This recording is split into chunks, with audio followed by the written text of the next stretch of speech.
Force struck a number of what it called terrorists operating in the area of the UN-run school.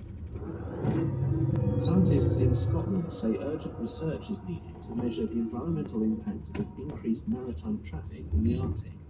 They said the noise could negatively affect native populations of beluga, narwhal and bowhead whales. That's the latest world news from the BBC.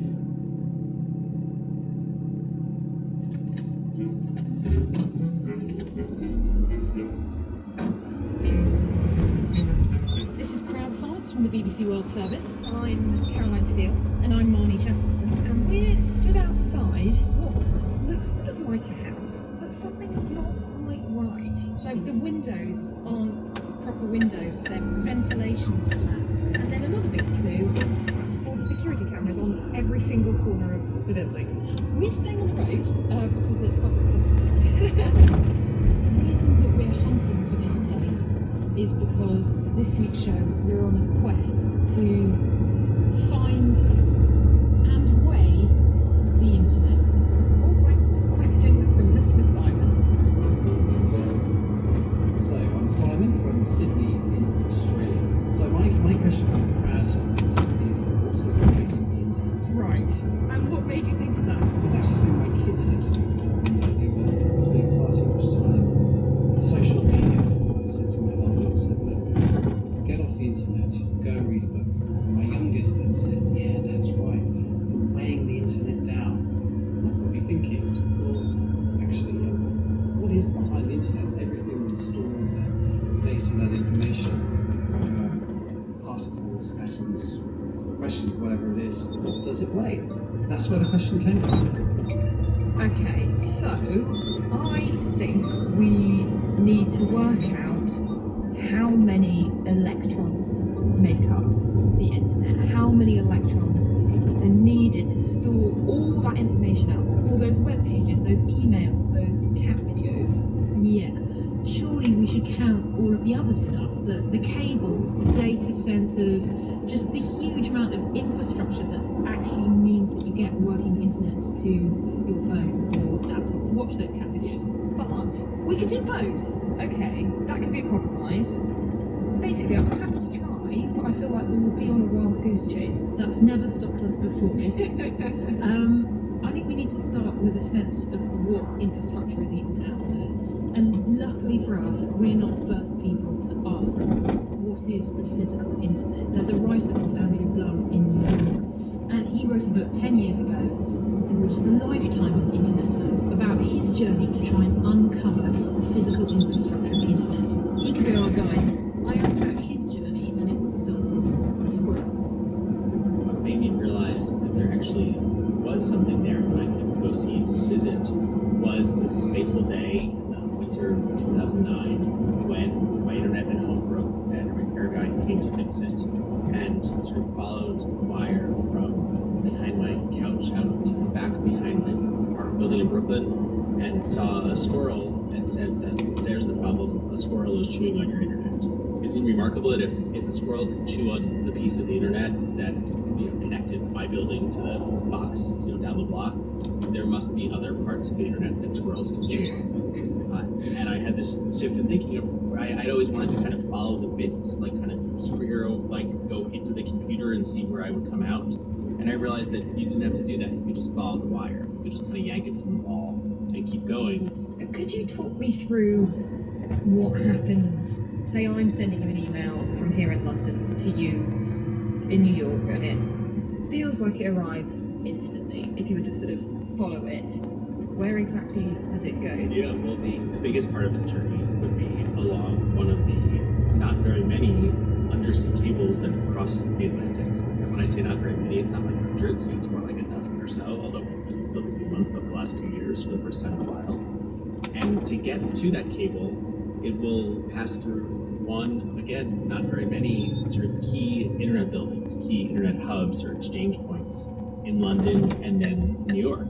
And before it gets to those key hubs at either end, we'll go from my office internet line to the neighborhood hub and then to their kind of regional hub.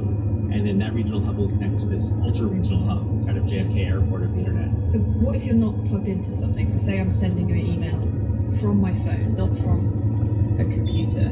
How's that wireless bit happening? It's getting to the physical network pretty quickly for the most part, because the longer it travels through the air, the kind of less efficient it is. There's probably an antenna, within 2 or 3 blocks of your flat. So you became a tourist of the internet. So you've seen a lot of these places that would count as the internet, the physical infrastructure. What was the top of your bucket list to see? I would say it was that point of like transoceanic connection. I wanted to see where the cable came out of the ground, and I wanted to see the places where more networks of the internet connected than anywhere else. So we have the task of weighing the internet. How do you think we should go about it? I think the idea of beginning to measure this thing that is everywhere, that every time we look at our phone is touching, 150 different servers in different places with cookies and elements of the web page, and we don't even have numbers about how many data centers there are, much less how many servers are in those data centers. It is in some ways a huge black box, and I should point out, because I think it's so important, the reason it's a black box is because it is entirely private. There is no public internet. We don't really know what specifically is in it or what it's made of, because only Google knows, and only Facebook knows about itself. Okay, so it's going to have to be an ish. I see, this is Caroline's optimism. She's not giving that.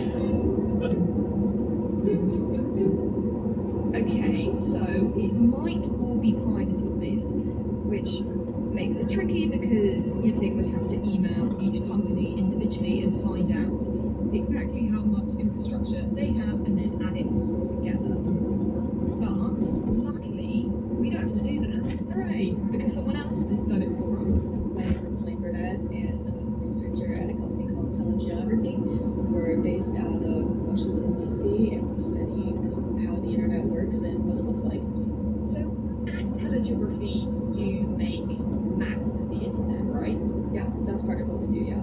So I've got one of your amazing maps up in front of me. It's a map of the world covered in hundreds of lines which represent all these subsea cables. How on earth do you know what is where? Because obviously they're all hidden, they're all under the sea.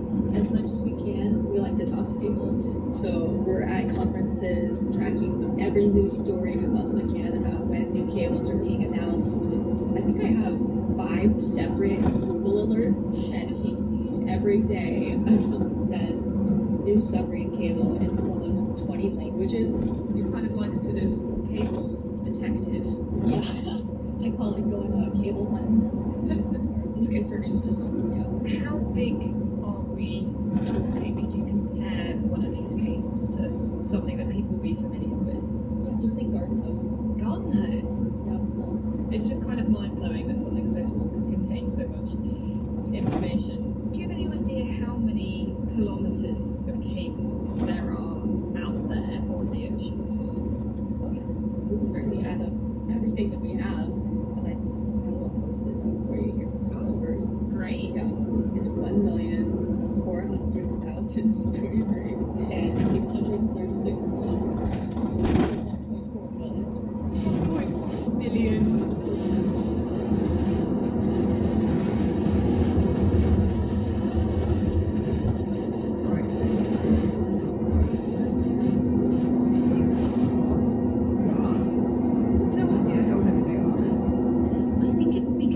See some firsthand. So some places around the world are going to be more internet heavy than other bits. In a tiny village called Porthcurno, 150 years ago the first international telegraph cable was brought ashore, and today it's home to the Museum of Global Communications, and Susan Heritage Tilley, who works there, is going to show us around.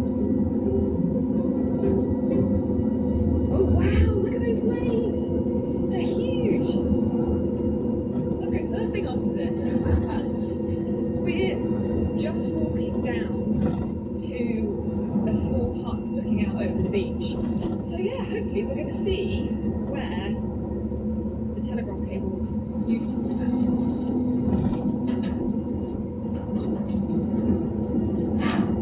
So Susan's opening the door to the hut.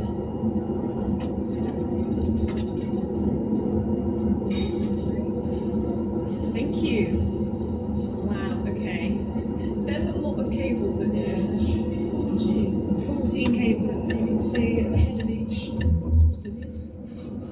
One from Brest, one from Gibraltar. Fair many streets. So these 14 cables connected kind of to the rest of the world then. The whole of the British Empire. And then things have changed even further because now we can communicate with them by instantly. Absolutely. So these have all been replaced by fibre optics. Absolutely. And why is it that Porthcurno has sort of stayed this global communications hub? Because these are entirely new cables, aren't they? The fibre optic cables. Because of the geography of the place, it's a perfect place for bringing cables in. So we're trying to work out how heavy these cables are because we want to weigh the internet. Can we have a look at a fibre optic cable? There we go. Oh wow, okay, so it's maybe the width of, I don't know, a very large straw? Absolutely, yeah. And the fibres you can see there, they're less than a millimetre wide. There are a few wires poking out the top that kind of look like human hairs. Yeah. Then we've got layers of insulation. Yeah. We're trying to weigh the internet, so how much do you reckon that bit of cable weighs?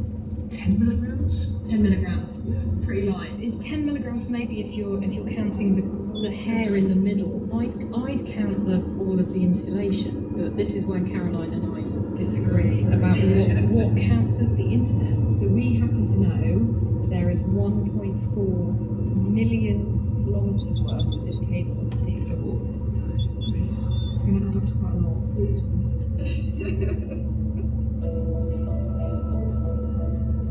Out of the cable hut and away from the museum, Marnie and I marvelled at the white sandy beach below us, where the telecommunications revolution first came to the UK. So, lots of people on a beautiful sandy beach, and it's sand all the way out, and that's strategically very important. Not just for people who want a nice swim without cutting their feet, but for people who 150 years ago wanted to lay a great big cable without getting it snagged up in rocks. Yeah, I mean, it makes sense that you'd pick here. There's no boats around, probably because of the reef. There's a nice clear route down to the sea. So the fibre optic ones also go through this valley, but they go underground where we are now, and they rise up in some houses being specially built. Cable houses. Cable houses. Okay, fun as that was, we're getting off quest. Still no idea what the internet weighs. I think I have the first piece of the puzzle. On my way out of the Museum of Global Communications, where we interviewed Susan, I had a look in the gift shop, obviously, and amongst the magnets and mugs, I found a bit of fibre optic cable for sale. So obviously I bought it, and with me in the studio I've also got a set of weighing scales and a ruler. So I'm thinking we know we have 1.4 million kilometres of cable running at the bottom of the ocean. So if we weigh this little bit of cable, work out how long it is, we can work out how much that 1.4 million kilometres of cable weighs. So how much cable did you buy? It's about 7 centimetres and it weighs about 100 grams. So 1.4 million kilometres divided by 7 centimetres times 100 grams give us the weight of all of the internet. So here we go. Okay, so we have 200,000,000,000 kilograms of undersea cable, which is about 2 million tons. Great! That's loads of internet. But the subsea cables aren't all of it. No, true. Here's Lane. I'm using my computer to talk to you, right? In like my home, you're gonna have your router, that like custom premise equipment. I would count that as part of the internet. It's like an extension of it's the equipment that's used to make the internet possible. You also need to account for terrestrial cables. So the number I told you of 1.4, that's only sub cables under the ocean, but there's still the cables that go between data centers and to your home.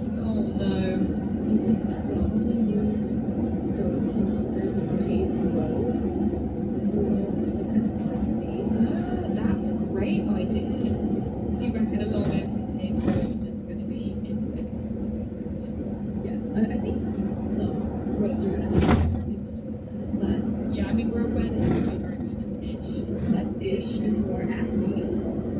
So, to work out how many kilometres of terrestrial cable in the internet, Lane's suggesting we use a proxy of paved roads around the world. Yeah, and it seems like there's at least 21 million kilometres of road in the world. And apparently about 35% of roads are paved, so that's 7.4 million kilometres of paved road, which is about 5 times more terrestrial cable than ocean cable. Meaning we have another 10 million tons of cable, which when you add on 2 million sea cable, that gives us 12 million tons of cable in total. So the next thing I think we should consider is the data centres where all of this information is stored. Lane reckons she tracks about 2,000 data centres that we should include in our calculation. We also track at telegeography where different carriers and network service providers do provide their services, and these are all done through POPs. So a POP is a place where the companies that give you internet and the companies that carry your mobile data have physical equipment in a building that also houses other physical equipment for telecommunications or the internet. Wait, what? I've never heard of a POP. Okay, so POP stands for point of presence. Basically, it's just a bunch of servers and routers owned by one provider inside a data center. And I'm hoping we can use POPs as a shortcut to work out how much data centers weigh. But anyway, the number of POPs that we track for 2022 is 23,466. So 23,500. Okay. And any idea how much a POP weighs? No. Fair enough. I mean, I can't picture it. Is it like a gram or is it like 10 kilograms? It's a rack.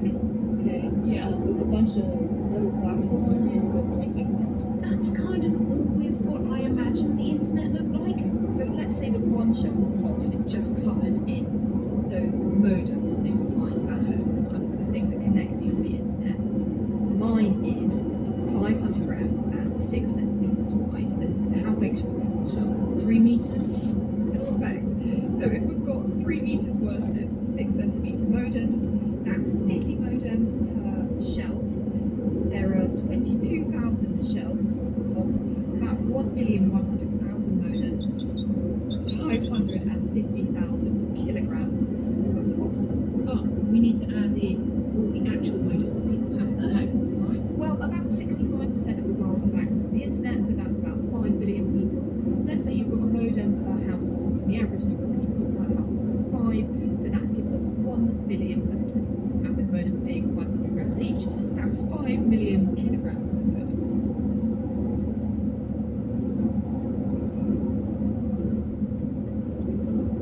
Just a reminder that you're listening to Crowd Science on the BBC World Service. I'm Caroline Steele. And I'm Marnie Chesterton, and we're trying to answer listener Simon's question. He asked, how much does the internet weigh? So far, in total, we have 500 million kilograms of modems in people's homes. We have 587,500 kilograms of POPs, and we have 12 million tons of cable. And when you add them up, that gives us 12,500,587.5 tons of internet.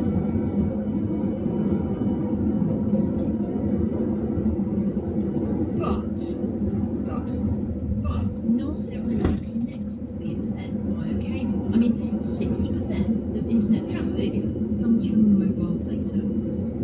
yeah, Lane mentioned that too. Your mobile data first goes to a cell tower. So it's going to go from your phone or whatever, your hotspot, to a cell tower, and then from there it immediately hops onto another wire, and that goes back down to the ground and then joins the rest of the internet. Okay, so cell towers are clearly part of this. We need to measure them. Okay, so how many cell towers are there? There are 8 million cell towers around the world, and the average seems to be about 10 tons. Okay, so that's 80 million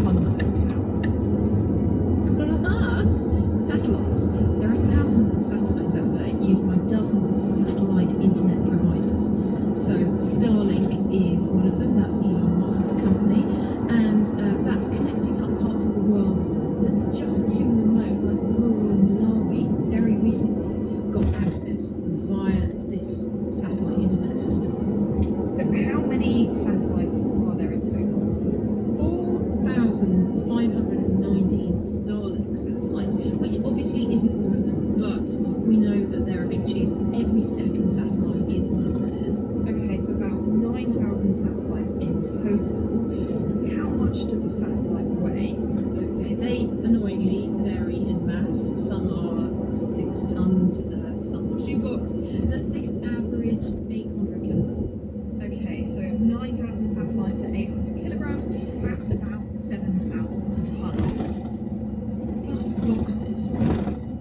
The boxes are the kit that you need to receive the satellite signal. So, up in Nunavut, the largest, northern and therefore remote territory of Canada, we have a correspondent, and we thought we'd send her to the post office to see how much these boxes weigh. I'm Aral Jamal, and I'm here outside the local Canada Post Office in Iqaluit, watching people pick up their satellite internet kits. People here are desperate for better Wi-Fi, but broadband via cables has not reached this remote part of the world, and it's unlikely to. So when Starlink arrived, it was very welcome. Here's what local Yuri Pomarov and his wife Miriam think of it. Just knowing that there are so many things you can't do without telecommunications and proper internet, it really gates your opportunities. We've been promised good internet for so many years and it just never happened. So when Starlink, was first announced it was possible that it would come to our area, we were super excited, and it has been the single largest quality of life increase that we've experienced since living here. Mirala's back from her trip to the post office. Hello. Hello. Conclusion, how heavy are these boxes? So the white box fits right under your arm and is no more than 10 pounds, which is about 5 kilograms. Okay, Negligible compared to some of the other bits of the internet. yes, compared to cell towers and cables, probably nothing, basically. But Morale, thank you so much for going to the post office and checking for us. Thank you. The receivers don't sound like they weigh much, 5 kilos, but 50 million people connect via satellite. Okay, so that's about 10 million households getting their internet via satellite. So 5 kilograms times 10 million is 50 million kilograms or 50,000 tons. So you ready for the round total? I am. So we've got 12,500,587.5 tons of wired internet, 80 million tons of tower, 7,000 tons of satellites, 50,000 tons of satellite receiver boxes, which in total is 92,557,587.5 tons. I feel like we're not done yet. The thing is, where do we stop? Are we counting everyone's computer No, and smartphone? We we're haven't not. done that yet. No. What about if you've got a fancy fridge that Definitely connects not. to the internet? No. I mean, what about technically? No, You we're need done. people. Doesn't count. None of this would work without the engineers who maintain it. So arguably, they are part of the internet. Instead, we could do something which I have been advocating since the beginning. We could weigh the electrons that store the information that is real. I'm tempted by the certainty of your answer. Explain. People disagree about how much information the internet contains because it's constantly growing and no one person or company owns the whole thing, so it's basically impossible to keep track of. But it looks like a good guess would be that the internet contains about 100 zettabytes of information-ish. What's the zettabyte? Well, 100 zettabytes is 10 to the power of 23 bytes, so that's 10 with 23 zeros after it. So a lot of bytes. And 1 byte is basically saved as on and off capacitors. And a capacitor is It's just a bit of electrical kit that stores charge. But the number of electrons needed to charge a capacitor really varies. So I'm going to make a very guessy guess at 1,000 electrons per capacitor. So if we say your average byte is made of 4 on capacitors and 4 off capacitors, that's 4,000 electrons. And with electrons weighing 9 times 10 to the minus 31 kilograms, that means the whole internet weighs 0.36 grams. I reckon I could be out by a couple of grams. Ooh, okay, a couple of grams out. So given that I'm pushing for all the cell towers, cables and servers in the world, You gonna let me have a couple of grams? I think what's a couple of grams between friends? So, Marnie, what's our final conclusion? Well, Simon, you asked us for the weight of the internet. It's either a minimum of 92.5 million tons-ish, or 0.36 grams. That's the end of our adventure, so we're just going to use the 92.5 million tons of internet to get Simon to read the credits.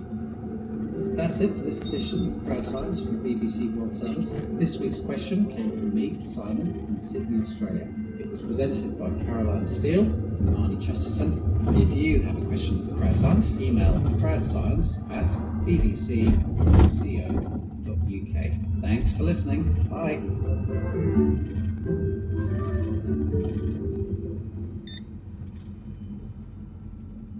You're listening to the BBC World Service, and here's what's happening in the studio this week. We're with Indigenous artist Anchi Lin, who's also known by her Atayal name Chiwas Tajos. Inspired by a story from a local elder, we follow Anchi to the mountains of Taiwan tracking wild bees, and to Lake Zurich for her latest installation. In the studio, Tuesday at 12:30 and 21:30 GMT. In 30 minutes, Pick of the World with Anna Doble. The first ever black African winner of a stage in the Tour de France, and an Olympic horse rider making history for Morocco. Buckle up, jump in the saddle, etc., etc. It's a very sporty week. This is the BBC World Service, the world's radio station.